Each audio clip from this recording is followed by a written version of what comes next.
There's not a day that went by when my mom did not tell me that I was beautiful. Oh, I love that. And now looking back, I'm like, I appreciate that so much. Yeah, and you're really beautiful. She wasn't lying.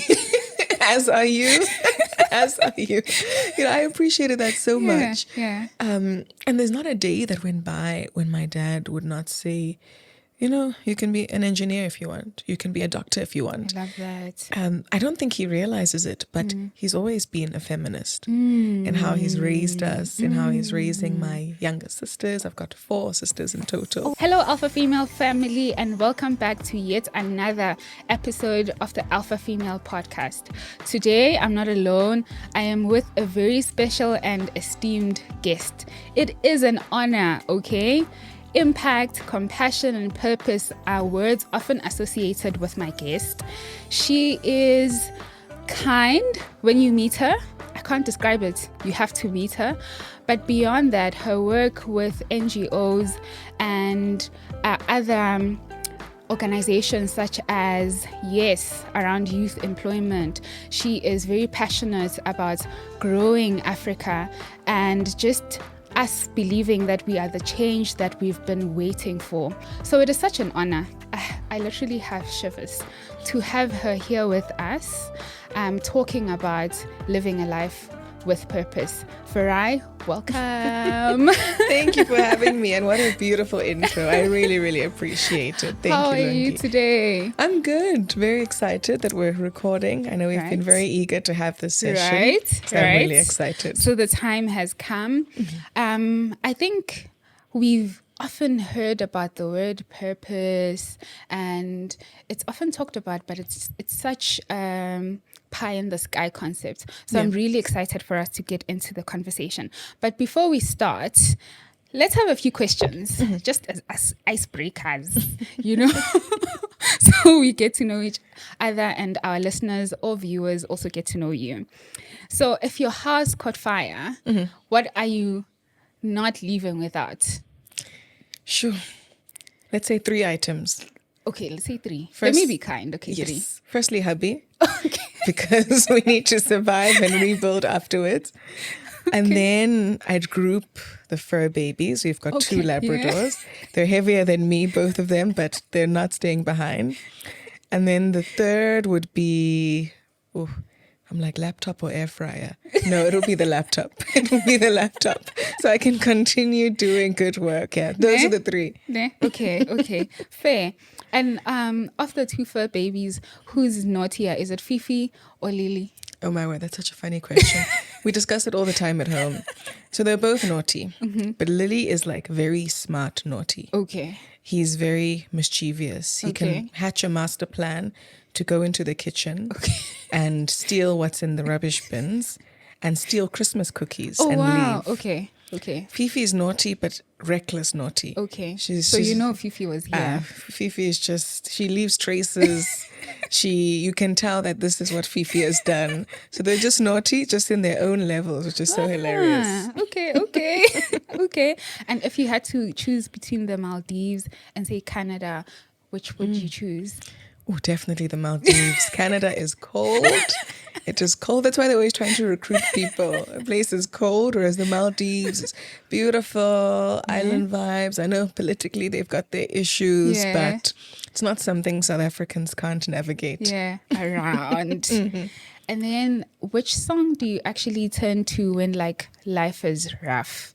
Like you're going through something and you're just like, okay, I need to get back to myself. Which song was that?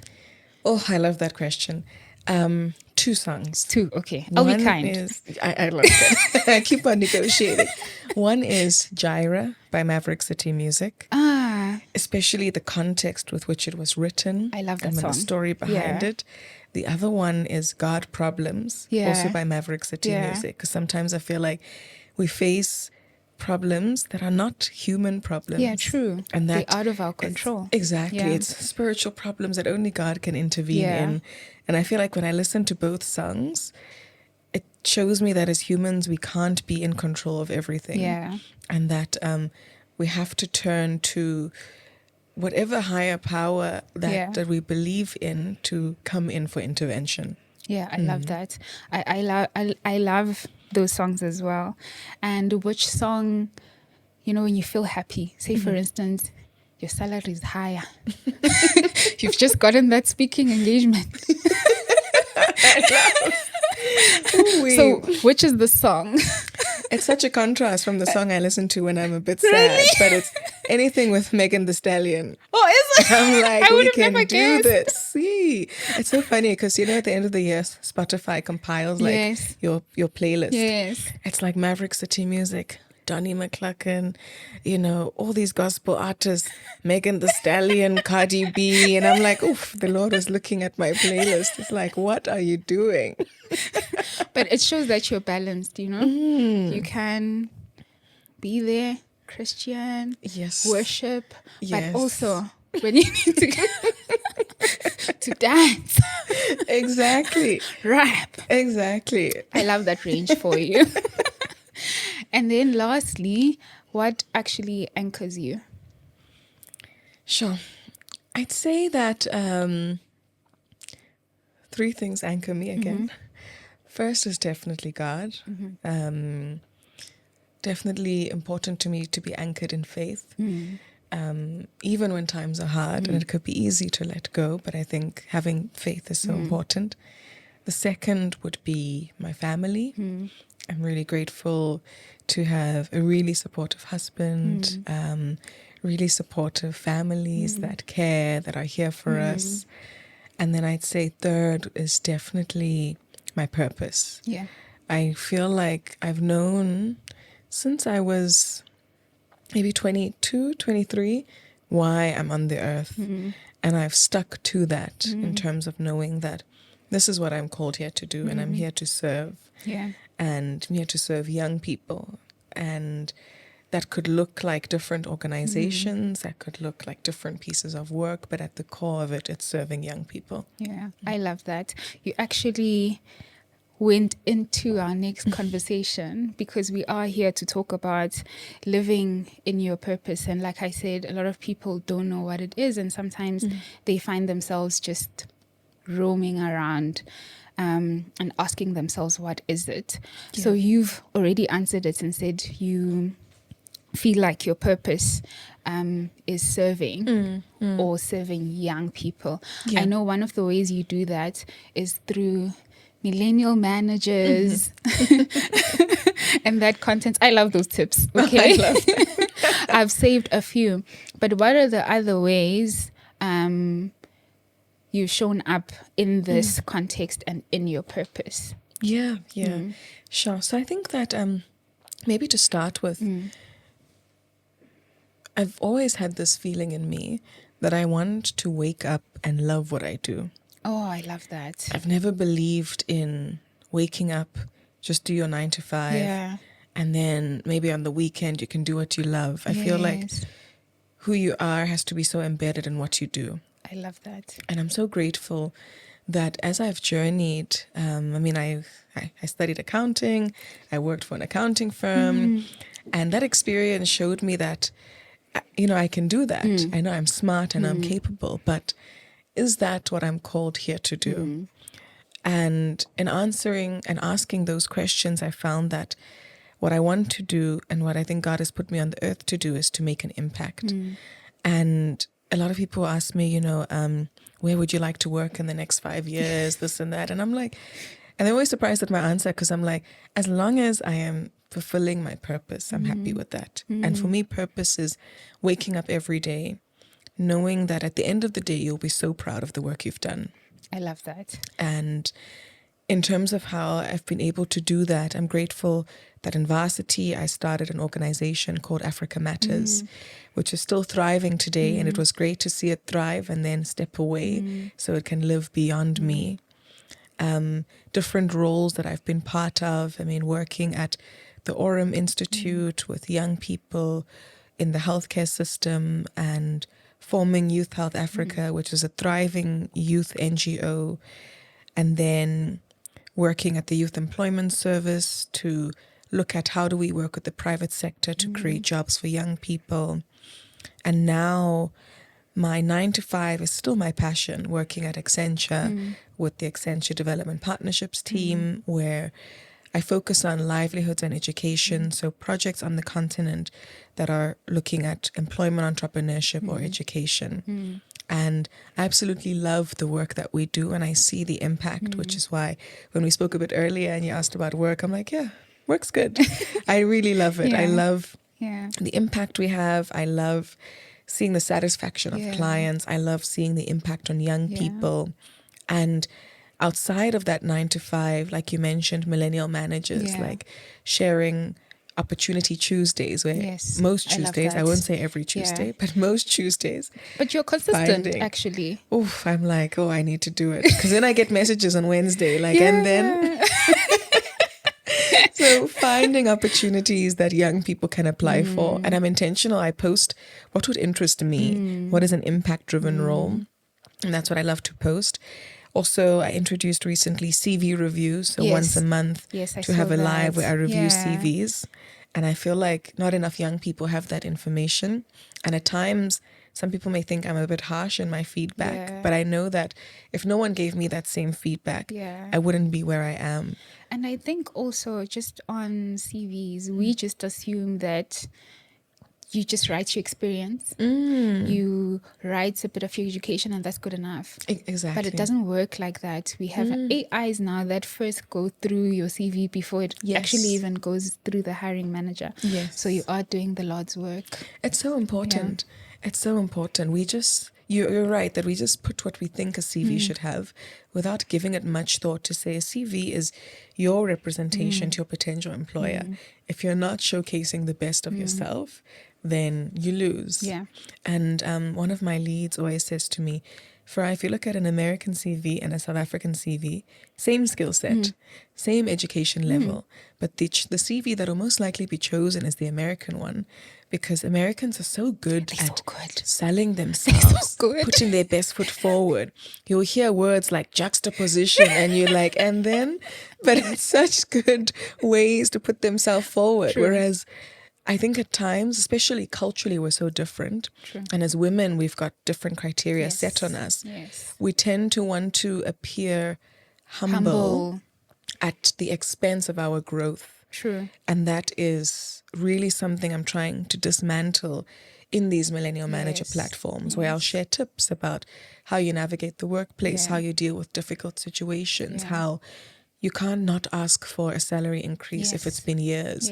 And you can't just say, I need a salary increase because I'm getting married. No, it must be linked to your performance and you must showcase that. And one of the things that you actually did, maybe it was a while ago, is it recent? I'm not sure, but it was self-promotion. Women don't self-promote. We're so horrible at it. We just assume that by doing work, people are going to see, and therefore you'll get promoted. Exactly. You're very good at self-promotion, by the way. I've had to learn, and I must say I have my faults. I mean, and you're right. There's a study, I think it's by Forbes, if I'm not mistaken, that shows that men apply for roles if they meet even just 60% of the criteria. Women apply for a role only if we meet 100% of the criteria. But it's that lack of confidence that gets us to second guess ourselves. And I even still do it. I mean, the other day my people lead wanted me to pursue an account lead opportunity. And she says, you're doing the work. Just have a conversation with the global lead and ask for it. It took me 3 months to have that conversation.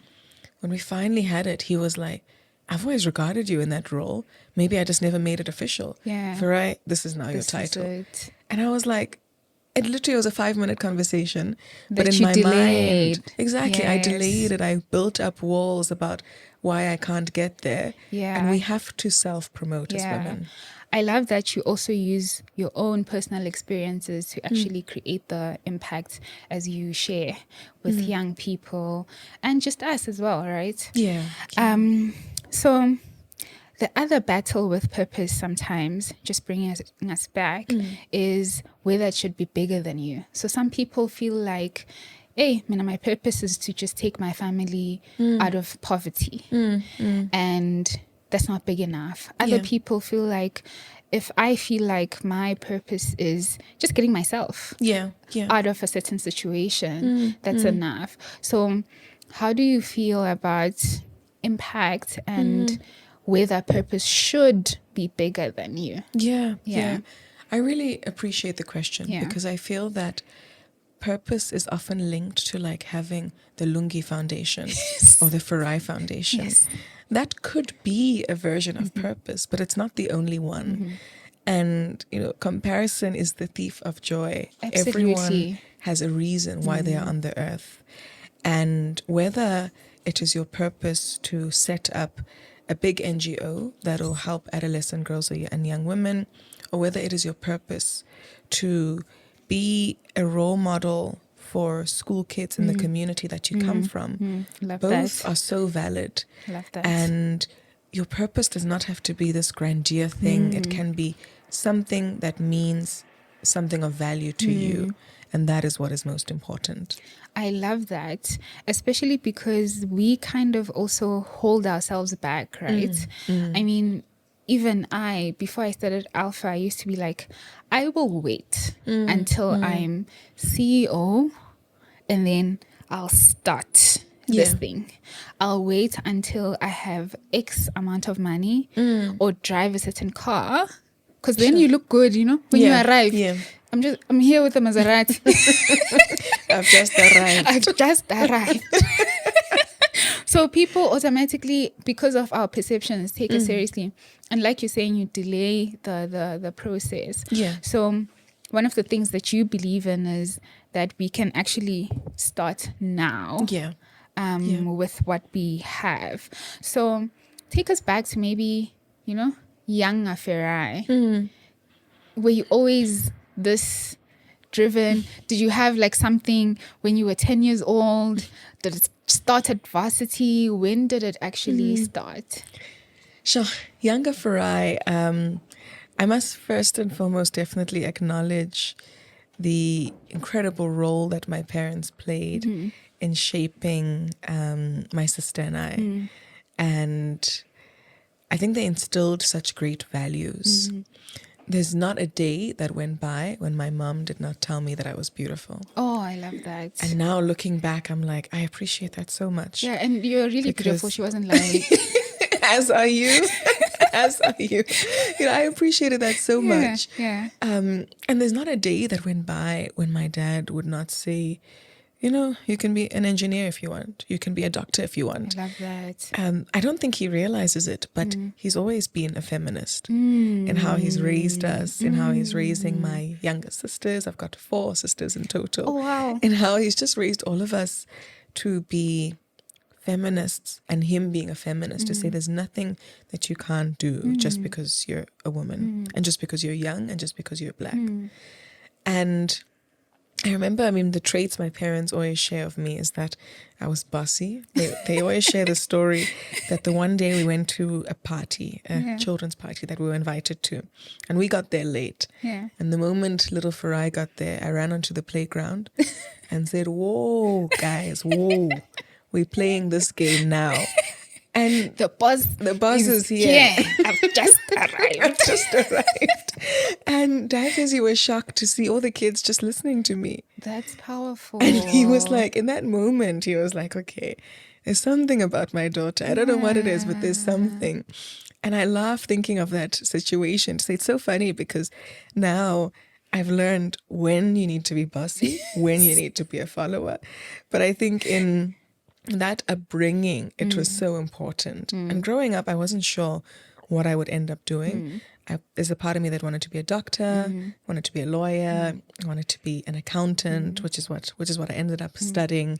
But I think for me, in high school, I realized that I was very involved in a lot of socioeconomic issues. Okay. I did debating, I did public speaking that gave me education into these issues. I volunteered a lot. I was the first black head girl of the school that I was at. Wow. And a lot of these issues showed me that there's something different that I need to do. So I completed my degree. And then when it was time for honors, had a very honest discussion with my parents to say, Mom and Dad, I know you want me to be a CA. And I know I can do that. but I don't think it's my purpose. Let me study something that can allow me to find out what my purpose is. And so I ended up doing my honors in management accounting, worked for Deloitte for a bit, and then said, I want to do my master's in international development. I want to know what is out there. Yeah. And I think that the real change in knowing that I need to make an impact definitely came, I'd say, at about 16. Yeah. But the implementation only came a lot later. And I guess you're also evolving and getting to know yourself. Because at Yes. 16, I thought I'd have, I don't know, 25 cars Yes. when I was 30. Yes. I want to be Beyonce. Or like, yes. You just think of the impossible. But Yeah. it's quite interesting that you actually did have some indication as you were growing up of the type of person that you were drawn to be. Yeah. So Yeah. over time, would you say your purpose evolved? And I'm asking this because preface like the other question where people don't know the existence and stuff, some people think you definitely need to know what your purpose is. Yeah. Yeah. And so, like you said, comparison is the thief of joy. Then they compare that, but you've always known what you wanted to do, but Yeah, I yeah, don't. yeah. So has it been an evolution also of some sorts as you, navigate through it? Absolutely. Absolutely. I mean, like I'm saying, there was a time I wanted to be a doctor or a lawyer. Yeah. There was a time I also wanted to be a jazz singer. And then my parents were like, no. But, as time has gone on, my purpose has definitely evolved. I felt very strongly at some stage that I should work in healthcare. I felt very strongly that I should work with orphans at some stage. And I think you also realize, especially when you're in like the care sector, that there is so much work that has to be done to better the world. Yeah. And if you want to be a jack of all trades, you burn yourself out. And so over time, especially as I got into youth and what that looks like, I then said, I have to focus. And this is why now I can confidently say that my purpose is serving young people. And to be honest, even intentional about saying young Africans. And I definitely have a bias to young African women. Yeah. Because I feel like so much work still has to be done there. Yeah. So it's okay if you don't know your purpose now. It's also okay if you find your purpose at 50. Yeah. The most important thing is that you got to a stage in your life where you found a reason for waking up every day. I love that. And I think it's okay as well if it changes a bit, right? So now that you've actually said, I want to hone in, I want to look at youth, particularly African and women, is that what drew you to initiatives like Yes and some of the work that you're doing right now? And what sort of impact have you made in those spaces? Yeah, absolutely. I'd say that definitely the honing in was so important. And the one thing I also want to say about purpose is that sometimes people will see your purpose before you do. Oh, yes, true. I had a debating teacher at school, Mrs. Churchyard. Incredible woman. Yeah. Mrs. Churchyard, whenever I'd speak about, I want to be an accountant, I want to be a CA, she'd be like, you can do it. But I also think there's other things you can do in the development space. And I guess as a teenager, you're like, oh, yeah. Sometimes how we can be so ridiculous with our teachers, but they're so phenomenal. And years later, it's Mrs. Churchyard who linked me with the Orem Institute, which is the big healthcare giant on the continent, and said, I think that you'd really love the work that they do here. And that's how I started working at Orem. It was because of that connection that she had facilitated. And I always am so grateful to her because I don't think I'd be on the trajectory I'm on if it was not for that opportunity to work at a great NGO. I love that. So Lavi, she's written a couple of books. I don't know if you know her, but one of the things that she once said was, and it's not a direct relation, but if you don't believe in yourself, believe in the people that believe in you. Yes. Because they do see something, right? And I think in what you're saying, it's so powerful because maybe you're convoluted in the now, in the current struggles that you're facing. So you don't see it, but listen to the people around you who actually can see the purpose. Oh, yes, I that's love so that. true. That's so true. And I love embrace that. it. Yeah. And then when you're on that journey, it's incredible what it flows like. Because that was that first being like, okay, youth employment and healthcare. Yeah. And then Yes made me an offer because they saw the work I was doing at Aurum. Yes. And then I started to massify what I was doing at Aurum at Yes. Working with different NGOs to upskill young people, leveraging private sector funding, and even with the Accenture role, I'm so grateful because I didn't apply. It was, we see what you do. You, like you said, you self-promote a lot. Why don't you come and do what you do, working with us as well? Yeah. And I'm grateful in terms of just what the impact looks like. I must say, I love reading the stories or watching or getting phone calls from youth that not only I have impacted, but they have impacted my life as well. Of course. And seeing that, oh my word, this youth has got, one of my mentees the other day sent me a picture of her corner office. Oh. She's got a corner office. Wow. She's a program manager for a US-based NGO. And it's incredible. That's amazing. When I first saw her, she was a bit timid, but then she did so well in the interview, and then she just excelled and excelled. That's amazing. Another one of them now recruits young people into employment and shares what she's learned.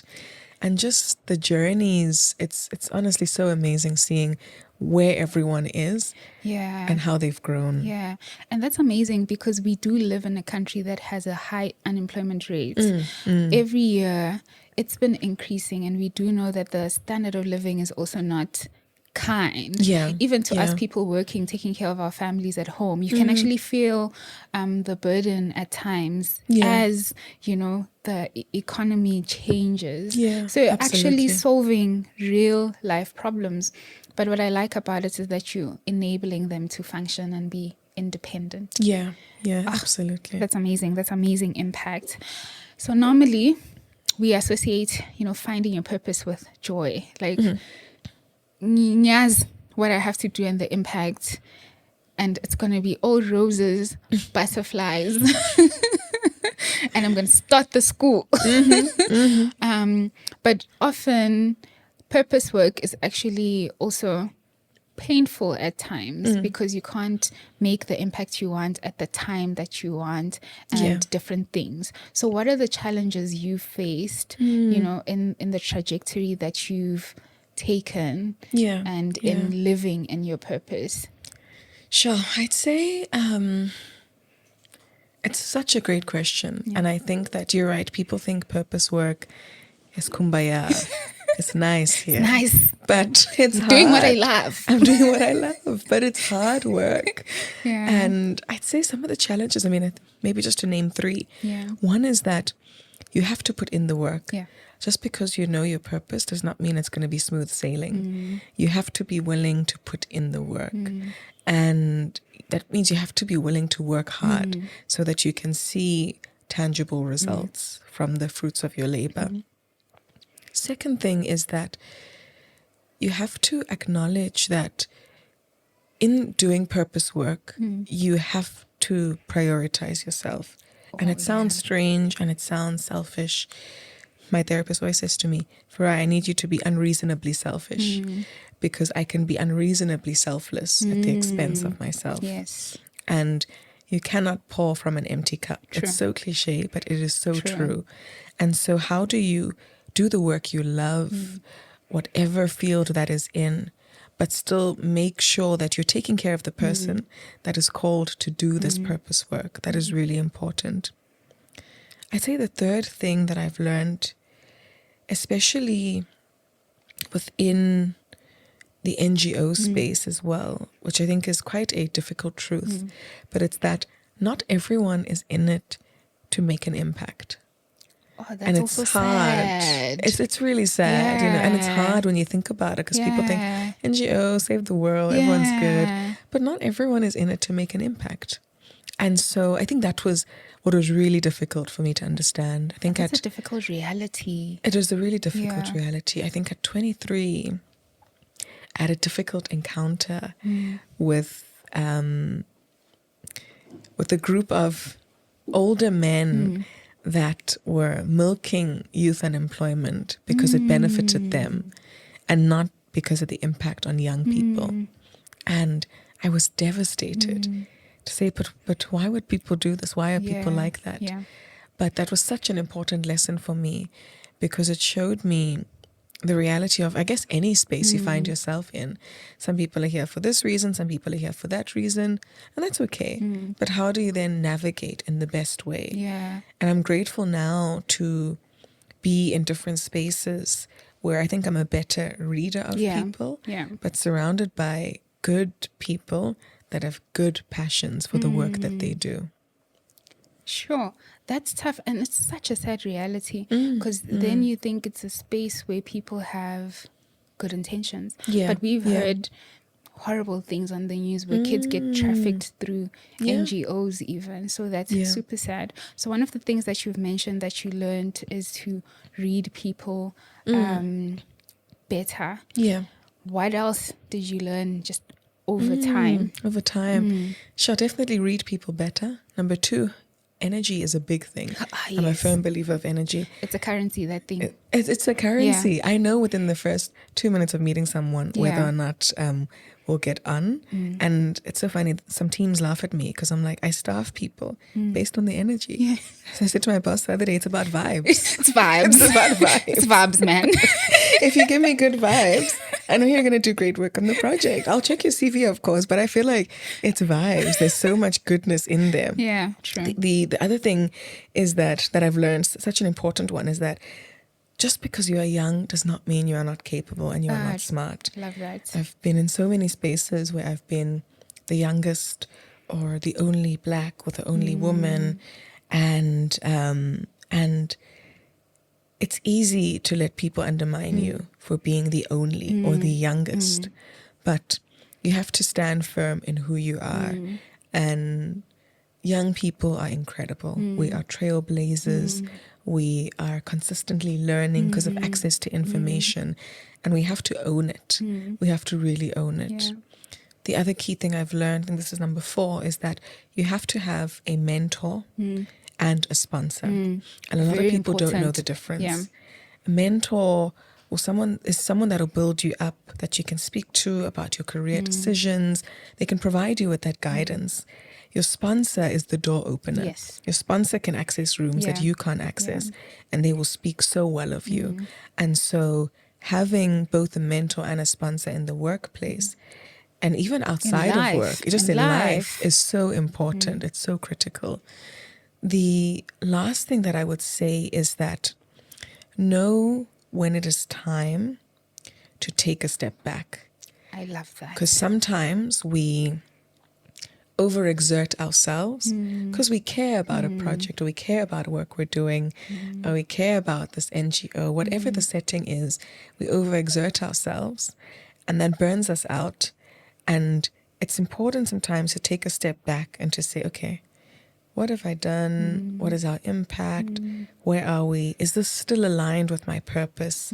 I love journaling, and I'm not very consistent with it, but journaling helps to also be like, let's look at the state of play. And in taking a step back, you then decide, do you want to proceed? Is it time for a shift? You can then make those decisions, because sometimes our minds are so cluttered by the now. I love that. And it's really important, because sometimes when you're fully immersed in something and it's not going well, you can't see. At all. You can't see what's happening around you, and you are missing the opportunity to be retrospective and reflect. I love that. Have you ever heard of the concept Ikigai? I haven't, actually. You haven't? Okay. So Ikigai is a Japanese concept. they define it as your reason for being. Yeah. So I love yours, that. you've told love us that. already, right? You're here to serve. You're here to serve young people. You've given us gems on, we have to wake up and love what we do. So there's a part in Japan of people that have lived over 116 years. Sure. And they're still healthy. Wow. Because they're doing these little things that are embedded in their purpose. So they also believe that purpose is a combination, a bit like you. Yeah. We model example. But a combination of your passion, your mission, your vocation, something that you're really passionate about, and your profession. Yeah. So for someone who hasn't reached maybe the phase that you're in, someone who's not really doing like NGO or developmental work, someone who's an engineer or something different, where do they start? Yeah. If they haven't really thought about their reason for being. So where do you start? Yeah, sure. Really love that question as well. All your questions are lovable. I think I've said I really love all of them. Thanks.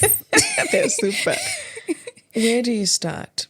I think that one, really ask yourself, what do I like doing? Before we even go on to researching things, just sit with yourself to say, what do I like doing? Or what do I think I would enjoy doing? And I think when you center yourself on that, if you are like, I like this engineering complexity, I love it.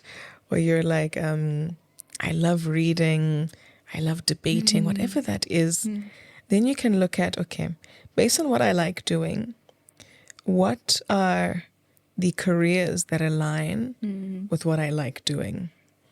And so if that's engineering, for debating, maybe it's law. If you love reading, maybe it's, writing books, whatever that is.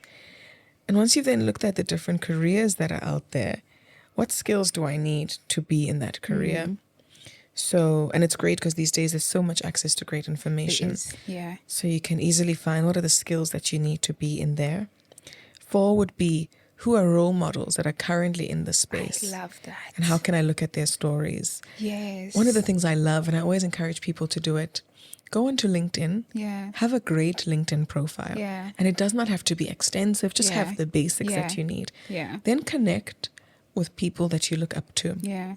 Connect and look at, if you want to be a chemical engineer, look for, maybe in our context, Black women chemical engineers, leading, their field. Yeah. Search for them, follow them.